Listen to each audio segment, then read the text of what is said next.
Hi, Spokes. Happy Sunday and happy Mother's Day.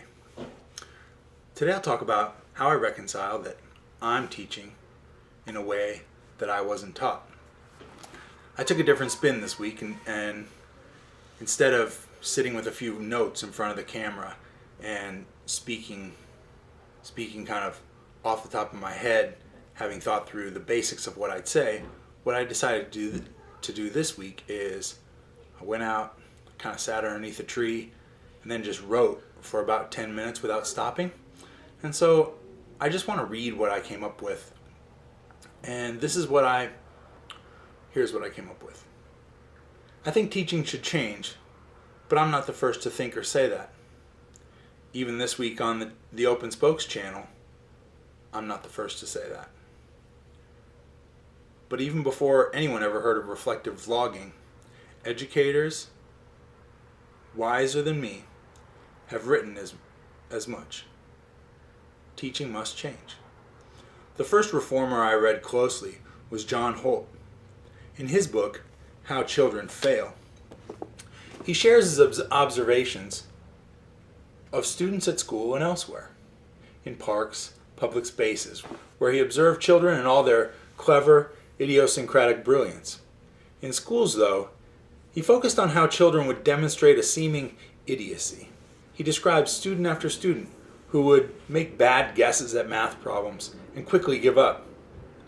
He writes passionately about how students who should be able to do more and were clearly intelligent outside of school wouldn't engage their brains in school. Of course, his book was an indictment of schools and not of children. It's obvious that schools aren't doing everything they can. Instead, most schools do an acceptable job given the constraints they face. Still, teaching has to change. Teaching has to change because the way schools teach only occasionally intersects with the way students learn. Holt knew that. These days, the Connected Learning Research Hub observes students in much the same way. Holt did so long ago.